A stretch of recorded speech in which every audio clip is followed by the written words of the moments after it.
கேரளத்தை பொறுத்த மட்டிலே கேரளத்தை பொறுத்த மட்டிலே date of போல் என்பது 9ஆம் தேதி, ஏப்ரல் 9. அதாவது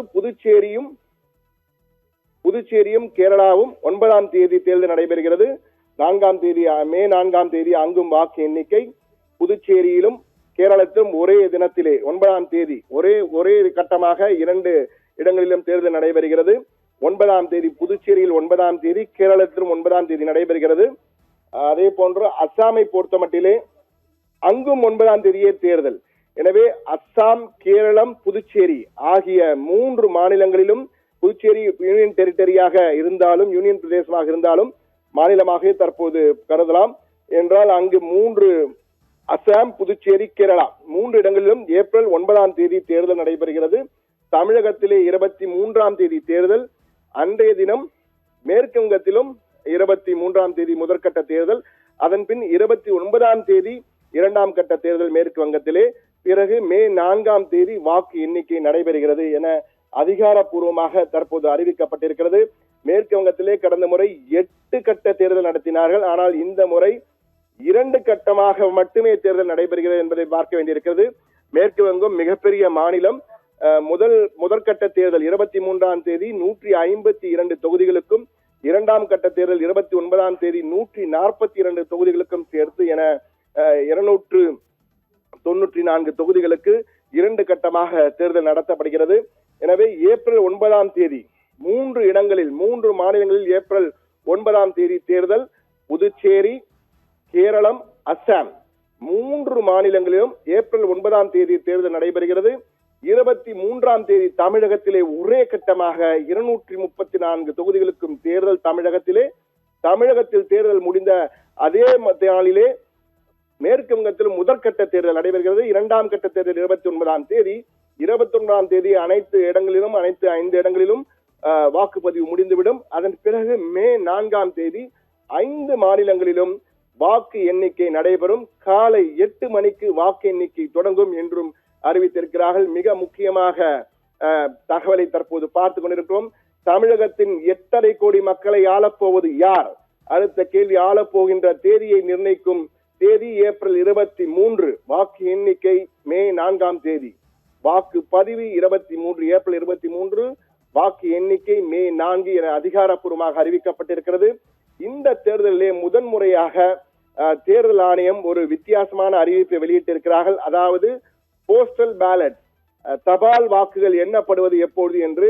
தபால் வாக்குகள் எப்போதுமே பொதுவாக தேர்தல் வாக்கு எண்ணிக்கையின் போது முதலிலே தபால் வாக்குகள் தான் எண்ணப்படும். அதற்கு பிறகுதான் இவிஎம்கள் பிரிக்கப்பட்டு அதனுடைய வாக்கு எண்ணிக்கை தொடங்கும்.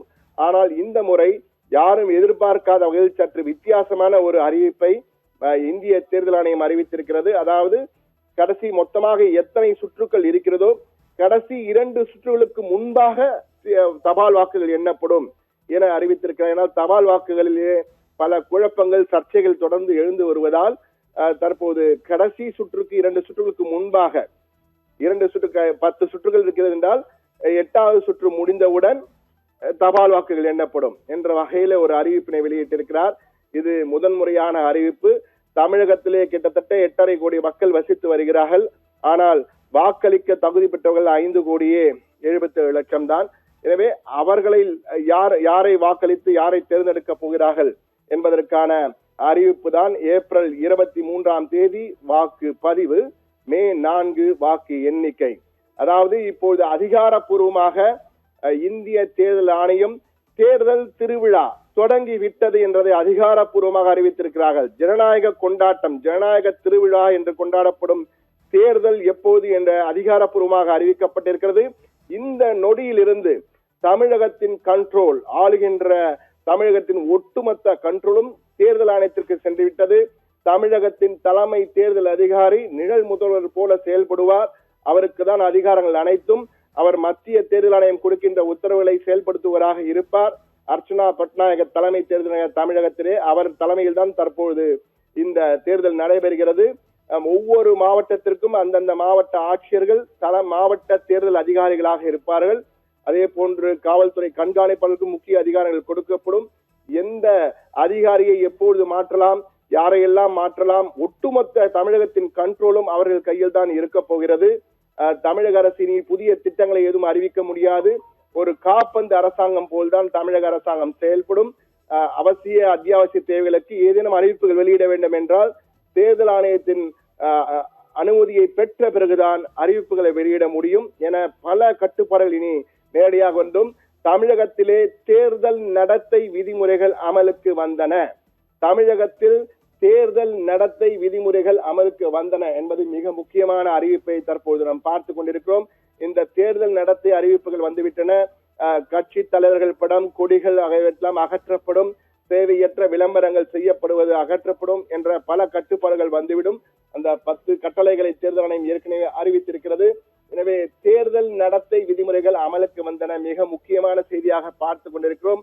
இந்த தேர்தல் நடைமுறைகள் அனைத்தும் மே 6ஆம் தேதி தான் முடிவடையும். மே 4ஆம் தேதி வாக்கு எண்ணிக்கை, பிறகு 6ஆம் தேதியுடன் இந்த தேர்தல் விதிமுறைகள் நடத்தை விதிமுறைகள் எல்லாம் முடிவடையும். எனவே இந்த நொடியில் இருந்து இன்றைய தேதி மார்ச் 15ஆம் தேதி ஆரம்பித்து மே 6ஆம் தேதி வரை இந்த தேர்தல் நடத்தை விதிமுறைகள் அனைத்துமே அமலுக்கு இருக்கும். தமிழகத்தை பொறுத்தமட்டிலே ஒரே கட்டமாக தேர்தல் நடத்தப்படுகிறது. 23ஆம் தேதி புதுச்சேரி, தமிழகம், கேரளம், அஸ்ஸாம், மேற்கு வங்கம் என பார்த்து வருகிறோம். தற்போது தமிழ்நாட்டுக்கான தேர்தல் அறிவிப்பை மீண்டும் ஒரு முறை பார்ப்போம். திரையிலே முழு எளிமையாக புரியும் வகையிலே கொடுத்திருக்கிறார்கள். தமிழ்நாட்டில் ஏப்ரல் 23 தேர்தல், மே 4 வாக்கு எண்ணிக்கை, 2 முக்கிய தேதிகள். ஒரே கட்டமாக வாக்குப்பதிவு. வேட்புமனு தாக்கல் எப்போது தொடங்குகிறது என்றால் மார்ச் 30ஆம் தேதி. இன்னும் சரியாக 15 நாட்களிலே வேட்புமனு தாக்கல் தமிழகத்திலே தொடங்குகிறது. வேட்புமனு தாக்கல் கடைசி நாள் ஏப்ரல் 6ஆம் தேதி. மார்ச் 30 தொடங்கி ஏப்ரல் 6ஆம் தேதி வரை 7 நாட்கள், மொத்தமாக 8 நாட்கள். 30ஆம் தேதியிலிருந்து எடுத்துக்கொண்டால் 8 நாட்கள் நாம் வேட்புமனு தாக்கல் செய்யலாம். வேட்புமனு பரிசீலனை, உங்கள் மனு சரியாக இருக்கிறதா, வேட்பாளர்கள் சரியாக மனுக்களை என்ன பரிசீலனை செய்வது ஏப்ரல் 7ஆம் தேதி. வேட்புமனு வாபஸ் ஏப்ரல் 9ஆம் தேதி அறிவிக்கும். கடைசி கட்டமாக தேர்தலை போட்டியிடலை வாபஸ் செய்ய என்றால் 9ஆம் தேதி வாபஸ் வாங்கலாம். வாக்குப்பதிவு எலெக்ஷன் டே ஏப்ரல் 23. வாக்கு எண்ணிக்கை கவுண்டிங் டே மே 4. தமிழகத்தின் 8.5 கோடி மக்களை ஆளப்போவது யார் என்பதை முடிவு செய்யும் தினம் வாக்கு எண்ணிக்கை நடத்தப்படுகிற மே 4ஆம் தேதி என்று அன்றுதான் நமக்கு தெரிய வரும். எனவே தமிழகத்தை பார்த்த நாம் அடுத்தது புதுச்சேரியை பார்ப்போம். புதுச்சேரியில் வாழ்கின்ற 12 லட்சம் மக்களை ஆளப்போவது யார் என்பது குறித்த முழு விவரங்கள் இருக்கின்றன. புதுச்சேரியிலும் ஒரே கட்டமாக தேர்தல். ஏப்ரல் 9 தமிழருக்கு முன்பாகவே, தமிழகத்தில் ஏப்ரல் 23 தான் தேர்தல், புதுச்சேரியிலே 9ஆம் தேதி, ஏப்ரல் 9ஆம் தேதியே தேர்தல். எனவே வேட்புமனு தாக்கல் நாளையே தொடங்குகிறது. புதுச்சேரியில் நாளை வேட்புமனு தாக்கல் தொடக்கம். மிக முக்கியமான செய்தியாக பார்த்துக் கொண்டிருக்கிறோம். தமிழகத்தில் 30ஆம் தேதி தான், ஆனால் புதுச்சேரியை பொறுத்தமட்டிலே நாளையே வேட்புமனு தாக்கல் தொடங்குகிறது. வேட்புமனு தாக்கல் கடைசி நாள் 23, வேட்புமனு பரிசீலனை 24, வேட்புமனு வாபஸ் மார்ச் 26, வாக்குப்பதிவு ஏப்ரல் 9ஆம் தேதி. ஏப்ரல் 9ஆம் தேதி வாக்கு எண்ணிக்கை ஏப்ரல் மே மாதம் 4ஆம் தேதி. வாக்குப்பதிவு ஏப்ரல் 9, வாக்கு எண்ணிக்கை மே 4ஆம் தேதி. புதுச்சேரியில் நாளையே வேட்புமனு தாக்கல் தொடங்குகிறது. மிக முக்கியமான செய்தியாக பார்த்துள்ளோம். புதுச்சேரியிலே மொத்தம் 30 தொகுதிகள் தான். எனவே அதற்கான வாக்கு எண்ணிக்கை எப்போது தொடங்குகிறது, வாக்கு பதிவு எப்போது, வாக்கு எண்ணிக்கை எப்போது என்று பார்த்தோம். அதாவது புதுச்சேரியிலே ஏப்ரல் 9ஆம் தேதி வியாழக்கிழமை வருகிறது. வியாழக்கிழமை அன்று புதுச்சேரியிலே ஏப்ரல் 9ஆம் தேதி வியாழக்கிழமை நடைபெறுகிறது வாக்குப்பதிவு. அதே போன்று தமிழகத்திலும் வியாழக்கிழமை என்றுதான் ஏப்ரல் 23, அதுவும் ஒரு வியாழக்கிழமையில் தான் வருகிறது. வியாழக்கிழமை 23ஆம் தேதி ஏப்ரல் தமிழகத்திலே வாக்கு எண்ணிக்கை. தற்போது கேரளம் குறித்த பார்ப்போம். கேரளம் குறித்த தகவல்களை பார்ப்போம். கேரளாவிலே எப்போது வாக்குப்பதிவு என்பது குறித்து பார்க்கலாம். கேரளாவிலே மிக முக்கியமாக கேரளத்திலும் ஒரே கட்டமாக வாக்குப்பதிவு. அங்கு ஏப்ரல் 9 தேர்தல், மே 4 வாக்கு எண்ணிக்கை, வேட்புமனு தாக்கல் நாளையே கேரளத்தில் தொடங்குகிறது. கடைசி நாள் புதுச்சேரியை போன்றே இங்கும் அதே பாணியில் தான் இங்கும் தேர்தல். புதுச்சேரி கேரளத்தில் கிட்டத்தட்ட ஒரே மாதிரி தான் இருக்கிறது. அனைத்துமே வாக்குப்பதிவு 9ஆம் தேதி, வாக்கு எண்ணிக்கை மே 4 என அதிகாரப்பூர்வ அறிவிப்பு வந்திருக்கிறது. புதுச்சேரி கேரளத்தை பார்த்த நாம் அடுத்து அஸ்ஸாமுக்கு செல்வோம். அஸ்ஸாமிலே எப்போது தேர்தல், எப்போது வாக்கு எண்ணிக்கை, எப்போது வேட்புமனு தாக்கல் தொடங்குகிறது என்று பார்க்கலாம். அசாமை பொறுத்தமட்டிலே அங்கும் ஒரே கட்டமாக தேர்தல். புதுச்சேரி, கேரளம் போன்றே அசாமிலும் நாளையே வேட்புமனு தாக்கல் தொடங்குகிறது. கடைசி நாள் மார்ச் 23, வேட்புமனு பரிசீலனை மார்ச் 24, வேட்புமனு வாபஸ் மார்ச் 26, வாக்குப்பதிவு ஏப்ரல் 9 வாக்கு எண்ணிக்கை மே 4 நடைபெறுகிறது. இந்த 3 முக்கிய இடங்களில் முதல் கட்டமாக இங்கு நடைபெறுகிறது. அடுத்து மேற்கு வங்கம் 294 தொகுதிகள் கொண்ட மிகப்பெரிய மாநிலம். அந்த 294 தொகுதிகள் கொண்ட முதற்கட்டமாக 2 கட்டமாக தேர்தல். இந்த முறை மிகவும் குறைத்திருக்கிறார். 2 கட்டமாக தேர்தல் நடைபெறுகிறது. முதற்கட்ட தேர்தலே 152 தொகுதிகள். மார்ச் 30 வேட்புமனு தாக்கல் தொடக்கம் தமிழகத்தை போன்று. கடைசி நாள் ஏப்ரல் 6, வேட்புமனு பரிசீலனை ஏப்ரல் 7, வேட்புமனு வாபஸ் ஏப்ரல் 9, வாக்குப்பதிவு முதற்கட்ட வாக்குப்பதிவு ஏப்ரல் 23, வாக்கு எண்ணிக்கை மே 4. மேற்கு வங்கத்திலே இரண்டாம்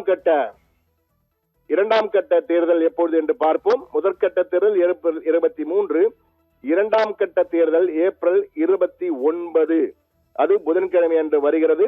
எனவே ஏப்ரல் 29 2 கட்டாம் தேர்தல் 142 சட்டப்பேரவை தொகுதிகளுக்கு நடைபெறுகிறது. வாக்குப்பதிவு ஏப்ரல் 21, வாக்கு எண்ணிக்கை மே 4 நடைபெறுகிறது.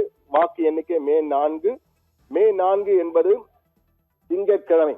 மே 4 திங்கட்கிழமை அன்று வாக்கு எண்ணிக்கை நடைபெற இருக்கிறது என்று தற்போது அதிகாரப்பூர்வமாக இந்திய தேர்தல் ஆணையம் அறிவித்திருக்கிறது. எனவே மிக முக்கியமாக கடந்த 2 மாதங்களாக தேர்தல் தேதி எப்போது என்ற கேள்வி தொடர்ந்து இருந்து வந்தது. பல பில்லியன் 1 பில்லியன் மக்கள் 100 கோடி இந்திய மக்களும் எப்போது தேர்தல் இந்த 5 மாநிலங்கள் பார்த்து கொண்டிருந்தார்கள் என்றால் இதில் மிக முக்கியமாக பார்க்க வேண்டியது அசாமிலே பாஜக ஆட்சி, மேற்கு வங்கம், கேரளம், தமிழ்நாடு ஆகிய இடங்களிலே எதிர்கட்சிகள் ஆட்சி செய்து வருகின்றன. தற்பொழுது புதுச்சேரியிலே என்ஆர் காங்கிரஸ் பாஜக கூட்டணி ஆட்சி தான் இருக்கிறது. எனவே தமிழ்நாடு, கேரளம், மேற்கு வங்கம், புதுச்சேரி, அசாம் ஆகிய 5 மாநிலங்களுக்கான தேர்தல் தேதிகள் தற்போது அதிகாரப்பூர்வமாக அறிவிக்கப்பட்டிருக்கிறது. மிக முக்கியமாக மே 4 இந்த 5 மாநிலங்களிலும் புதிதாக ஆட்சி அமைக்கப் போவது யார், இத்தனை கோடி கிட்டத்தட்ட 17 கோடி வாக்காளர்களை ஆளப்போவது யார் என்ற வகையில் இந்த 5 மாநிலங்களுக்கும் மே 4 வாக்கு எண்ணிக்கை என அறிவிக்கப்பட்டிருக்கிறது. தமிழ்நாடு, கேரளம், அசாம், தமிழ்நாடு அல்ல புதுச்சேரி, கேரளம், அசாம் ஆகிய இந்த 3 மாநிலங்களுக்கும் ஏப்ரல் 9 தேர்தல், மே 4 வாக்கு எண்ணிக்கை. தமிழ்நாட்டிற்கு ஏப்ரல் 23 தேர்தல், வாக்கு எண்ணிக்கை மே 4.